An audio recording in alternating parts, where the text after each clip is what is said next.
আসসালামু আলাইকুম, সবাই কেমন আছেন? আলহামদুলিল্লাহ আমরা ভালো আছি। তো গত শুক্রবারের ভিডিও এটা সময়ক্রমে দেওয়া হয়নি। তো কিছু কথা শেয়ার করতে আসছি। তো আমি সকালবেলা লাইভে ছিলাম, তখন কিন্তু আমাদের আপনাদের ভাইয়া বলে যে একটা মোরগ জবাই করো, আমরা রান্না করব। তো তখন কিন্তু মোরগটা আমরা ধরে লাইভের অফ সাইডে এসে মোরগটা জবাই করি।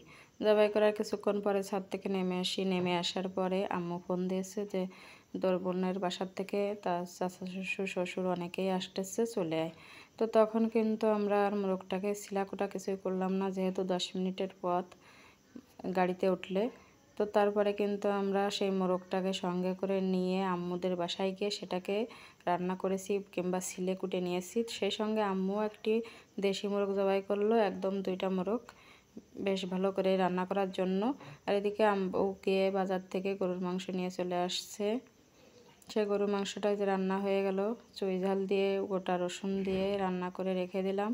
রেখে দেওয়ার পরে আবারও অনেক রান্নার আয়োজন করতে হবে। বাজার থেকে বড় একটি কাতলা মাছ নিয়ে আসছে, সেটাও কেটে ধুয়ে পরিষ্কার করে নিতে হবে।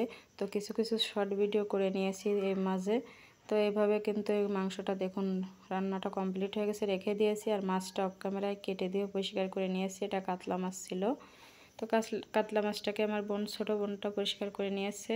তারপরে এই যে মাছটা ভুনা করে নিয়েছি, সেটা আর দেখানো হলো না। তো এদিকে মাছের ঝোলটা এই পর্যায়ে রেখে দেবো, এর থেকে আর কমানোর প্রয়োজন নাই, এটাও নামিয়ে রেখে দেব। তো তারপরে আমার বোন আবার রান্নার আরম্ভ শুরু করে দিয়েছে। এবার সুন্দর করে মশলাটাকে কষিয়ে নিচ্ছে, নিয়ে এটা রান্না করতে হবে সেই দেশি মোরগ, যে মোরগটা আমি বাড়ি থেকে নিয়েছি। আবার আম্মুও একটা মোরগ দিয়েছে, সেই 2টা মোরগ সব মশলাই দিয়ে দিচ্ছি খুবই তাড়াহুড়োর ভিতরে, যেহেতু সকালবেলা জানা গেছে যে মেহমানগুলো আসতেছে। তো এখন এই যে এই পর্যায়ে এখন মুরগিটাকে দিয়ে দেব, দিয়ে এখন বেশ কিছুটা সময় কষিয়ে নেব। তো তারপর বাড়ি আসার পর্যায়ে কিন্তু এ পর্যন্ত আপনাদের ভাইয়া অনেক অসুস্থ ছিল, তাকে নিয়ে এই হসপিটাল করতে করতে আমার সময়টা চলে গেছে। এটার বয়স দেওয়াই হয়নি। তা ভাবলাম আজ বসে বসে বয়সটা দিই। আগামীকাল বৃহস্পতিবার আবারও হসপিটালে যেতে হবে রিপোর্ট করার জন্য। তো এখন কিন্তু এই যে বেশ মুরগিটা কষিয়ে নেওয়া হয়ে গেল, দেখে বুঝতে পারতেছেন। তো এখন এতে পানি দিয়ে দিতে হবে, যেহেতু বাড়ির মুরগিদের এগুলো সেদ্ধ হতে একটু সময় লাগে, এই জন্য বেশ কিছুটা পানি দিয়ে সুন্দর করে কষিয়ে নিতে হবে। আমার একটাই সমস্যা, সব কিছু যেন আমার সঙ্গে একসঙ্গেই হয়। এতদিন যাবৎ নিলিবিলি যা হোক ভালোই ছিলাম, এখন কিন্তু সব কিছুর সমস্যা বেড়ে গেছে। এখন এই যে মুরগিটা রান্না করা হয়ে গেছে, এর ভিতরে ঢেলে নিলাম। দেখুন মাশাআল্লাহ কালারটা অনেক সুন্দর আসছে, বেশি ঝোল রাখার প্রয়োজন নাই, তো তার জন্য এইভাবে নামিয়ে নিয়েছি। আর এই অফ ক্যামেরায় ডিমটাও রান্না করা হয়ে গেছে, সেটাও নামিয়ে নিয়েছি। এখন কিন্তু একটু সেমাই রান্না করে নেব।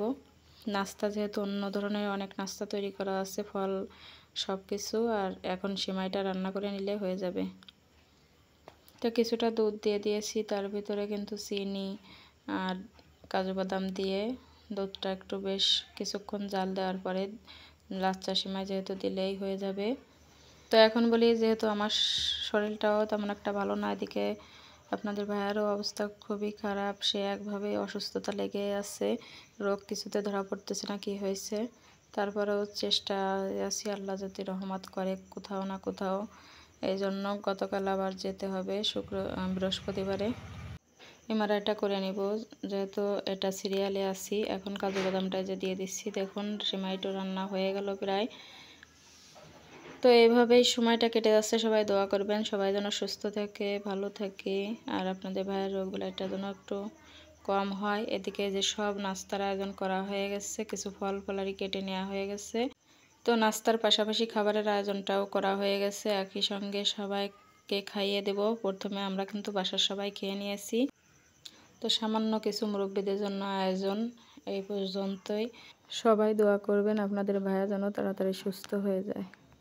শেষ পাতে দই ও মিষ্টি রয়েছে। তো সবাই ভালো থাকবেন, সুস্থ থাকবেন, আমাদের জন্য দোয়া করবেন। আল্লাহ হাফেজ।